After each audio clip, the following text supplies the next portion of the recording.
Hello everyone, कैसे हैं आप लोग।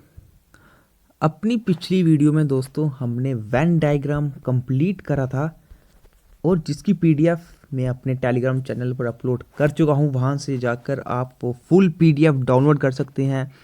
अबाउट 50 क्वेश्चंस की वो पीडीएफ थी। आपको जो क्वेश्चंस आएंगे क्लास 4 एग्ज़ाम में वेन डायग्राम के बेस पर उसी में से आएंगे, क्योंकि क्लास 4 का लेवल वही रहता है। आज जो टॉपिक मैं लेकर आया हूँ वो है एनालॉगी का। तो एनालॉगी स्टार्ट करने से पहले आपको मैं इसके बारे में थोड़ा सा बता देना चाहता हूँ कि ये होता क्या है। दोस्तों, जिस तरह हमारा वेन डायग्राम में क्या था, रिलेशन फाइंड करना, तीन चीज़ें दी हुई होती थी और हम तीनों में रिलेशन फाइंड करते थे और उसके बेसिस पर डायग्राम बनाया करते थे। दोस्तों, अब पेपर में हमें एनालॉगी किस तरह से आती है वो मैं आपको बताता हूँ। हमें चार ऑब्जेक्ट्स दिए होंगे, क्वेश्चन में हमें चार ऑब्जेक्ट्स दिए होंगे। दो ऑब्जेक्ट्स में पहले और सेकंड ऑब्जेक्ट में जो रिलेशन होगा, हमें इस वाले ऑब्जेक्ट में भी एक कुछ फिल किया होगा, इस वाले ऑब्जेक्ट में भी कुछ दिया होगा, इस वाले ऑब्जेक्ट में भी कुछ दिया हुआ होगा। तो जो रिलेशन फर्स्ट टू ऑब्जेक्ट्स में होगा, उसी रिलेशन को देखते हुए हमें थर्ड और फोर्थ का भी बताना होता है। उसी रिलेशन को देखते हुए हमें फोर्थ वाले का बताना होता है कि फोर्थ में क्या ऑप्शन आएगा। और हमें चार ऑप्शंस दिए हुए होंगे, उनमें से एक ऑप्शन हमें टिक करना है, जो राइट ऑप्शन यहाँ पर फिल हुआ होगा। जैसे कि अगर आपको मैं एग्जाम्पल दूं, सबसे पहले मैं आपको कुछ एग्जाम्पल्स वाले क्वेश्चंस बताता हूँ। चलिए एग्जाम्पल्स वाले क्वेश्चन पे मूव करते हैं। देखिए, कुछ बहुत सिंपल एग्जाम्पल्स लिखी हुई है। सबसे पहली ये एग्जाम्पल है दोस्तों, ये प्रैक्टिस क्वेश्चंस नहीं है, आप इसको भी वैसे भी देख ही सकते हैं। कर्ड, मिल्क, शू और फोर्थ में हमें ब्लैंक दी हुई है, यानी कि हमें बताना है कि फोर्थ में क्या आएगा। अगर आप ध्यान से देखो दोस्तों, कर्ड, दही, दही किससे बनता है? दही मिल्क से बनता है, ठीक है ना, दही मिल्क से बनता है। तो शू किससे बनेगा? शू किससे बनता है? शूज किससे बनता है? हमें चार ऑप्शंस दिए हैं, लेदर, क्लॉथ, जूट, सिल्वर। हमें पता सिल्वर से नहीं बनता, जूट से भी शूज़ नहीं बनता है, क्लॉथ से भी शूज़ नहीं बनता है, शूज़ बनता है लेदर से। तो देखा आपने कि मैंने कैसे फर्स्ट और सेकंड ऑब्जेक्ट के रिलेशन को देखकर अपना फोर्थ ऑप्शन गेस किया और उसको टिक किया। Leather is the right answer. ठीक है, नीचे एक्सप्लेनेशन दिया हुआ है, as curd is made from silk. जिस तरह दही दूध से बनता है, शू भी लेदर से बनता है। दूसरी एग्जांपल देखते हैं हम, काफ, पिगलेट, शेड और आगे क्वेश्चन मार्क। देखिए, सबसे पहले हमें पता है जो काफ होता है, काफ काफ होता क्या है दोस्तों? काफ होता है काऊ का बच्चा, ठीक है। यंग वन ऑफ काऊ को बोलते हैं हम काफ। इसी तरह यंग वन ऑफ पिग को बोलते हैं हम पिगलेट, ठीक है। ये दो आपको समझ आ गए होंगे कि ये दो क्या है, कि यंग वन ऑफ काऊ को बोलते हैं काफ और यंग वन ऑफ पिग को बोलते हैं पिगलेट। लेकिन ये आगे शेड क्या दिया है दोस्तों? शेड वो होता है, जो काफ़ी लोगों को पता होगा, शेड बनाया जाता है गायों के लिए, जहाँ पर गायों की ड्वेलिंग प्लेस यानी कि रहने वाला स्थान होता है। तो काफ कहाँ रहते हैं? शेड में। तो पिगलेट कहाँ रहेंगे? पिगलेट कहाँ रहेंगे दोस्तों, ये हमें बताना है कि अगर काफ शेड में रहेंगे तो पिगलेट कहाँ रहते हैं? प्रिजन में तो रहेंगे नहीं, प्रिजन तो जेल होती है। नेस्ट में नहीं रहेंगे पिगलेट, नेस्ट तो पंछियों का होता है। डेन में शेर रहते हैं, ये भी नहीं हो सकता। Option C is the right answer, pigsty, जहां पर पिगलेट्स रहते हैं। थर्ड एग्जाम्पल है दोस्तों, मलेरिया, मॉस्किटो। आगे दोनों हमें फिल करने हैं, हमें फाइंड करना है कि दोनों में क्या आएगा। देखिए, मलेरिया के काटने से, मॉस्किटो के काटने से मलेरिया होता है, ठीक है। मलेरिया एक डिजीज़ है जो मॉस्किटो के द्वारा होती है। तो हमें क्या पता चल गया कि पहले तो डिजीज़ आएगा और बाद में जो वो डिजीज़ कॉज करता है वो आएगा। इधर दिया पॉइजन और डेथ। पहले हमें क्या चाहिए, डिजीज़ चाहिए, कोई भी डिजीज़ या कोई भी चीज़ जो दूसरे से हो जाए।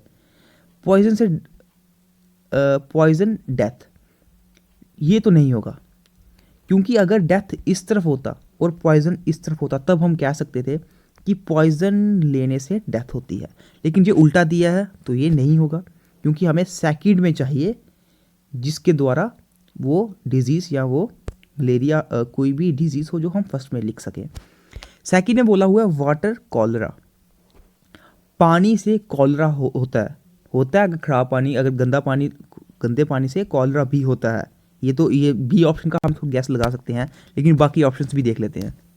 सी ऑप्शन है रैट प्लेग, रैट से प्लेग वाली डिजीज़ होती है, लेकिन ये उल्टा दिया हुआ है, हमें इस तरफ चाहिए प्लेग डिजीज़, तो ये भी नहीं होगा। इसी तरह मेडिसिन से डिजीज़, ये भी गलत, ये भी नहीं होगा। मेडिसिन से डिजीज़ नहीं होती है। अगर हम अपनी तरफ वाला देखें, सही तरफ वाला देखें, डिजीज़ से मेडिसिन नहीं होती है। तो ऑप्शन ए की सही रहा, वो था ऑप्शन बी, वाटर से कॉलरा होता है। इसी तरह दोस्तों काफ़ी एग्जाम्पल्स हैं, आप देख सकते हैं। फोर्थ एग्जाम्पल है, पहले ABC लिखा हुआ है, ABC 1 2 3। उसके बाद ZYX, यानी कि सबसे पहले शुरू से 3 लेटर्स लिखे हुए हैं, उसके बाद लास्ट से उल्टे लेटर्स लिखे हुए हैं, ठीक है। फिर इन्हीं 3 लेटर्स को उल्टा कर दिया है। अब हमें इन्हीं 3 लेटर्स को आगे भी उल्टा करना है। तो ZYX का क्या होगा, XYZ। Option A is the right answer. अब आप नेक्स्ट एग्जाम्पल देख सकते हैं।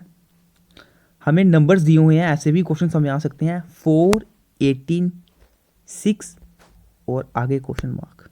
देखिए सबसे पहले हमें फाइंड करना पड़ेगा कि 4 से 18 कैसे बनता है।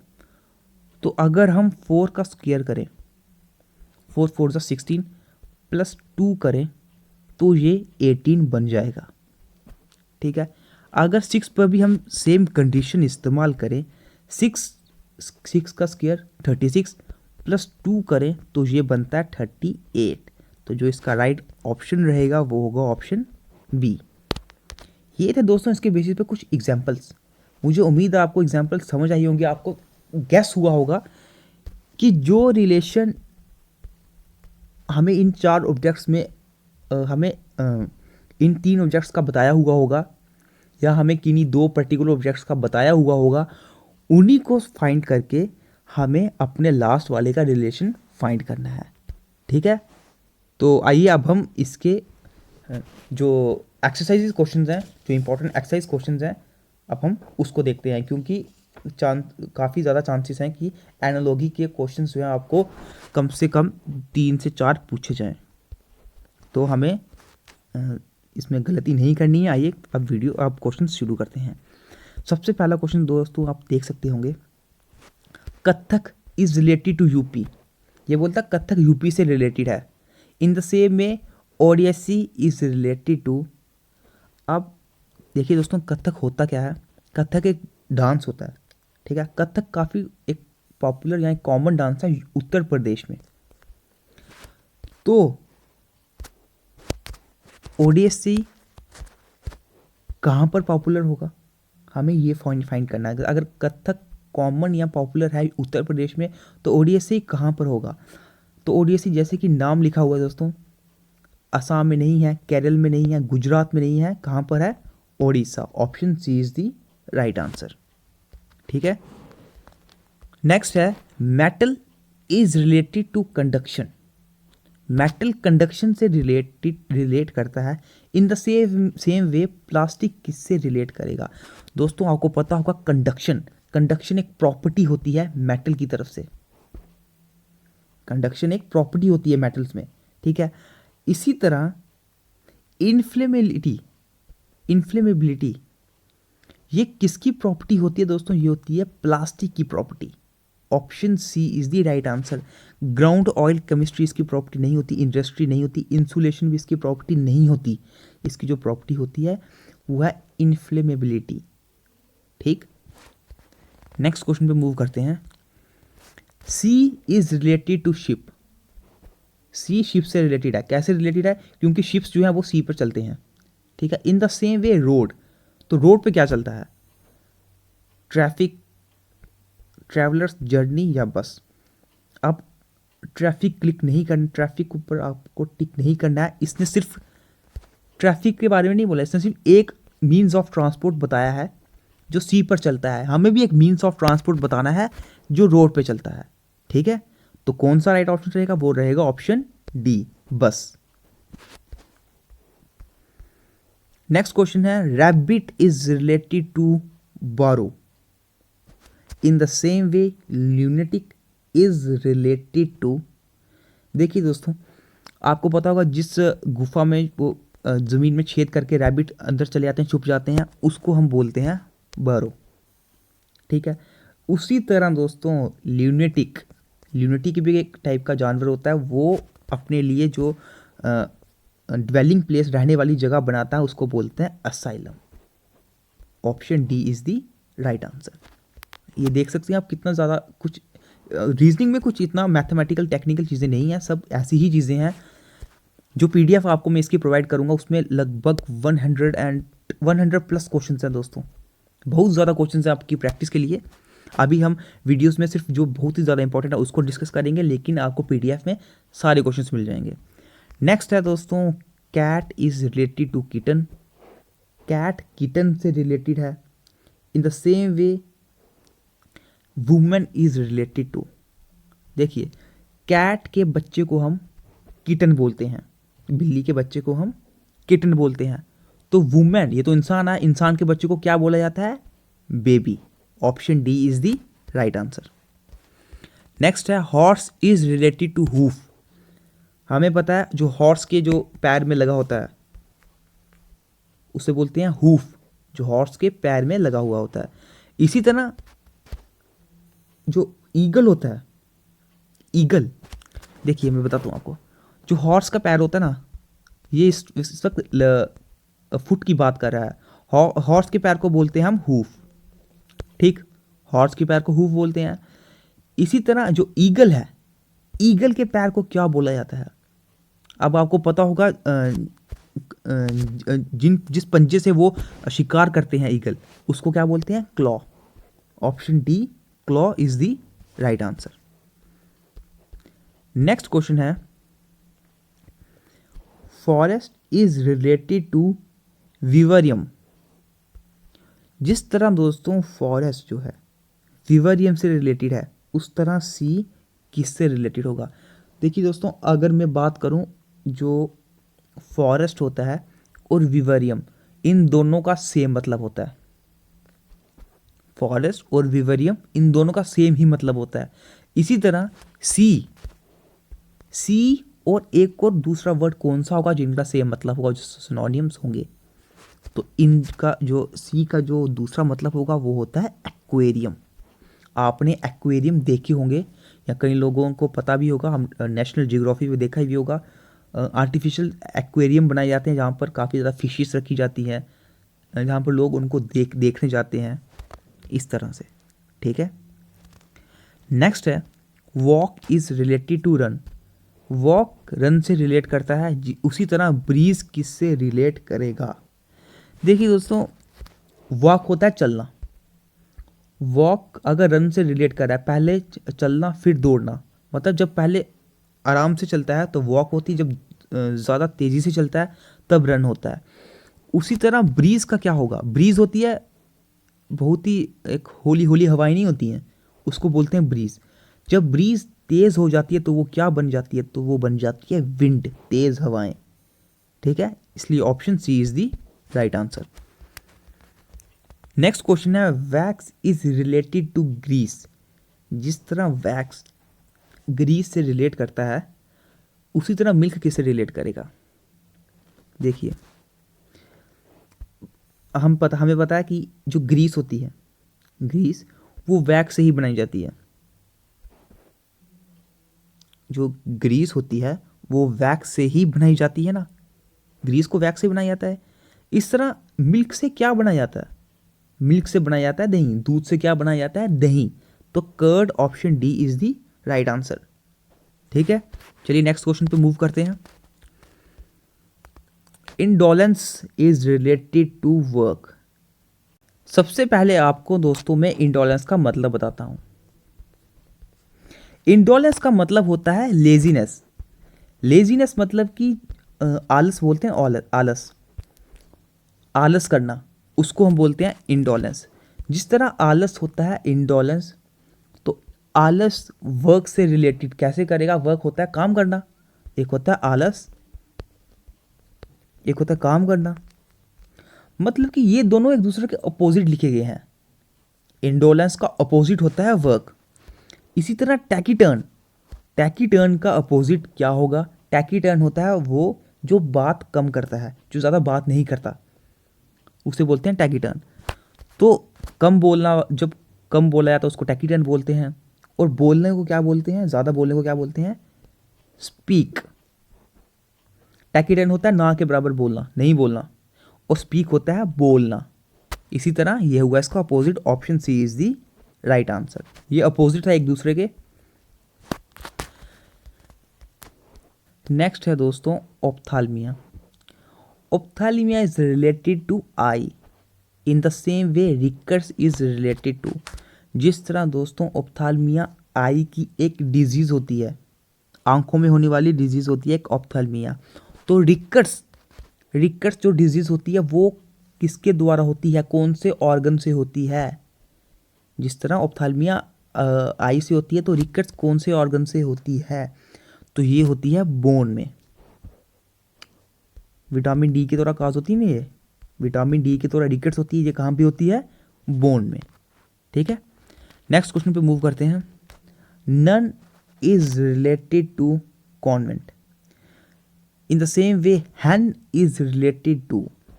देखिए दोस्तों, नन जो होता है ना, नन की रहने वाली जगह है, यानी कि ड्वेलिंग प्लेस।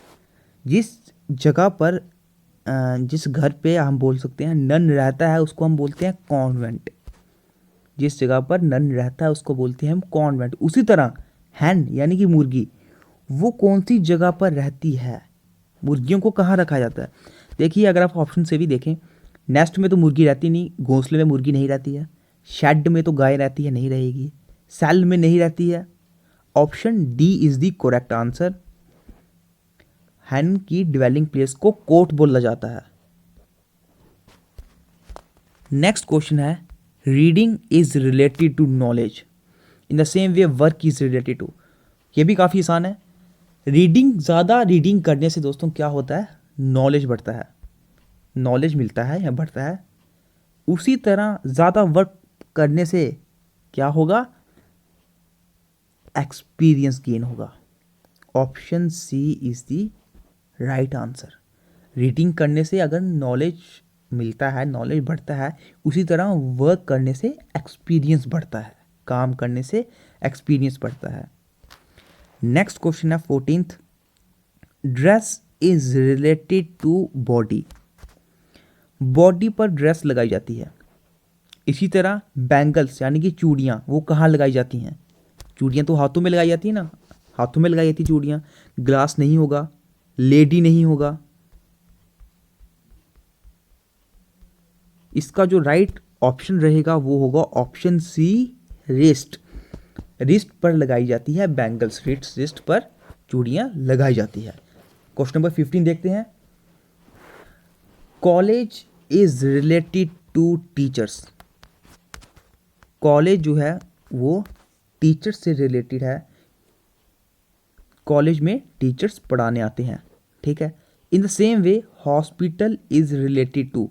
तो हॉस्पिटल में कौन आता है, हॉस्पिटल में कौन आता है दोस्तों, अगर कॉलेज में टीचर्स पढ़ाने आते हैं, पढ़ने नहीं आते, स्टूडेंट्स के बारे में बात नहीं की गई, पढ़ाने आते हैं, रिलेशन फाइंड करो। कॉलेज में टीचर्स पढ़ाने आते हैं, उस तरह हॉस्पिटल में डॉक्टर्स इलाज करने आते हैं। पेशेंट्स तो इलाज करवाने आते हैं, मेडिसिन और बेड का कोई कॉन्सेप्ट नहीं यहाँ पर, ठीक है। पेशेंट्स, अगर यहाँ पे स्टूडेंट्स होता टीचर्स की जगह, अगर यहाँ पर टीचर्स की जगह स्टूडेंट्स होता कि कॉलेज में स्टूडेंट्स पढ़ने आते हैं, उसी तरह पेशेंट्स भी हॉस्पिटल में इलाज करवाने आते हैं, लेकिन यहाँ पर टीचर्स था, तो यहाँ पर option A is the correct answer. Next question है फ्लावर इज रिलेटेड टू बड। जिस तरह फ्लावर जो है वो बर्ड से रिलेट करता है, इसी तरह हमें फ्रूट का बताना है कि फ्रूट किससे रिलेट करेगा। तो देखिए दोस्तों क्या होता है कि जो फ्लावर होता है ना, सबसे पहले बड होती है, बड से ही फ्लावर बनता है, बड से ही जो बिल्कुल छोटी बड होती है उससे फ्लावर बनता है, ठीक है। तो फ्रूट किससे बनता है, तो आपको पता होगा दोस्तों, सबसे पहले बड के थ्रू, बड के बाद आता है फूल, सबसे पहले कोई फूल निकलता है और वो फूल बाद में फ्रूट बन जाता है, वही फूल बाद में फ्रूट बन जाता है। तो ये यही बोल रहा है कि बड अगर फ्लावर बनाता है तो क्या फ्रूट बनाएगा, तो फ्लावर फ्रूट बनाएगा। Option C is the right answer. Next question पे मूव करते हैं। Jade is related to green in the same way garnet is related to. तो जिन्होंने ये क्या है दोस्तों, गार्नेट और जेड क्या है, ये असल में स्टोन्स होते हैं, प्रेशियस स्टोन्स बोलते हैं इनको, प्रेशियस स्टोन्स। जो पर्टिकुलर कलर स्टोन्स होते हैं ना, उनको प्रेशियस स्टोन्स को बोला जाता है। ये उनके नाम है जेड और गार्नेट। अब दोस्तों जेड एक ग्रीन कलर का प्रेशियस स्टोन होता है, उसी तरह गार्नेट ये कौन से कलर का होता है, ये कौन से कलर का प्रेशियस स्टोन होता है, तो ये होता है रेड कलर का। Option A is the right answer. Next question पे मूव करते हैं। It is table is related to wood in the same way shirt is related to. अब इसका तो आपको भी पता चल रहा होगा, टेबल वुड से कैसे रिलेट करेगा। टेबल से वुड से टेबल बनाए जाते हैं, लकड़ी से टेबल बनाए जाते हैं। इसी तरह शर्ट किससे बनाई जाती होंगी, इधर क्या मटेरियल ऐसा आएगा जिससे शर्ट बनती होंगी। तो जो देखिए हमें मटेरियल बताना है, हमें वो मटेरियल बताना है। यूनिफॉर्म नहीं है, ड्रेस नहीं, कॉटन नहीं, हमें वो एक पर्टिकुलर मटेरियल बताना है जिससे हर टाइप की शर्ट्स बन जाती होंगी। तो वो होगा ऑप्शन बी क्लॉथ, कि कपड़े से शर्ट बनती हैं। जिस तरह लकड़ी से टेबल बनता है उसी तरह कपड़े से शर्ट बनती है। क्वेश्चन नंबर 19 पर मूव करते हैं। Jackal is related to howl. Jackal जिस तरह हॉल से रिलेट करता है उसी तरह काऊ किससे रिलेट करेगी। देखिए दोस्तों, जैकल की जो साउंड होती है, जो जैकल आवाज़ निकालता है वो होता है हॉल, HOWL। इस टर्म में उसको रेफर किया जाता है, मेंशन किया जाता है। उसी तरह हमें काऊ की भी साउंड बतानी है कि गाय किस साउंड में बोलती है, ठीक है। हाउल हाउल क्या होती है, जैकल की साउंड होती है, उसकी बोलने का तरीका, उसका आवाज़ होती है। उसी तरह काऊ का बोलने का तरीका या आवाज़ कौन सी होती है, वो होती है ऑप्शन डी MW मो, ठीक है। Option D is the right answer, जो काऊ की आवाज़ होती है। नेक्स्ट है much is related to many. देखिए दोस्तों, हम अभी तक हमने पढ़ा था मच और मैनी का रिलेशन, हमने अपने डिटर्मिनर्स में ये पढ़ा हुआ है, ठीक है। अब जिस तरह मच मैनी से रिलेट करता है, मच और मैनी एक ही चीज़ होते हैं, बस एक यहाँ मच की बात की जाए अनकाउंटेबल नाउन के लिए आता है और ये काउंटेबल नाउन के लिए आता है, ठीक है। इसी तरह मेज़र किसके लिए जो है दोस्तों ये यूज़ किया जाता है, ठीक है। अब हमें पता है मेज़र अनकाउंटेबल नाउन के लिए आता है, यानी कि जो वो चीज़ें जिनको नंबर्स में बताया नहीं जा सकता। तो ऐसा कौन सा होगा इनमें से जो मेज़र से बिल्कुल सेम मतलब में होगा लेकिन काउंटेबल नाउन के लिए यूज़ होगा, यानी कि जो नंबर्स को गिनेगा, तो वो होगा option A count, count the people, count the Apple, ठीक है। Option A is the right answer. जिस तरह मच मैनी से रिलेट करता है उसी तरह मेजर भी काउंट से रिलेट करता है। नेक्स्ट क्वेश्चन है दोस्तों, काफ इज रिलेटेड टू काउ। काफ का काउ से क्या रिलेशन है दोस्तों। काऊ के बछड़े को या काऊ के बच्चे को बोला जाता है काफ। इसी तरह जिस तरह काफ काऊ का बच्चा है, किटन किसका बच्चा होगा? तो दोस्तों किटन कैट का बच्चा होता है। बिल्ली के बच्चे को बोला जाता है किटन। ठीक है, option C is the right answer. चलिए नेक्स्ट क्वेश्चन पे मूव करते हैं। नेक्स्ट क्वेश्चन है, smoke is related to pollution in the same way what is related to. जिस तरह स्मोक से पोल्यूशन होता है, ज़्यादा धुएं से पोल्यूशन होता है, इसी तरह वॉर से ज़्यादा जंग से क्या होगा? जंग से सिर्फ और सिर्फ एक ही चीज़ होती है दोस्तों, वो होता है ऑप्शन डी, डिस्ट्रक्शन। वॉर से सिर्फ और सिर्फ डिस्ट्रक्शन ही होता है। नेक्स्ट है, माउंटेन इज रिलेटेड टू हिल।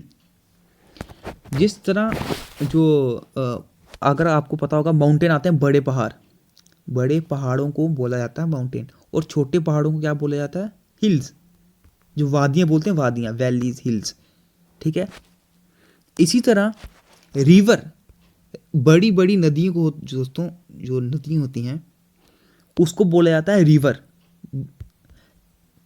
और रिवर की शॉर्ट फॉर्म को क्या बोला जाता है?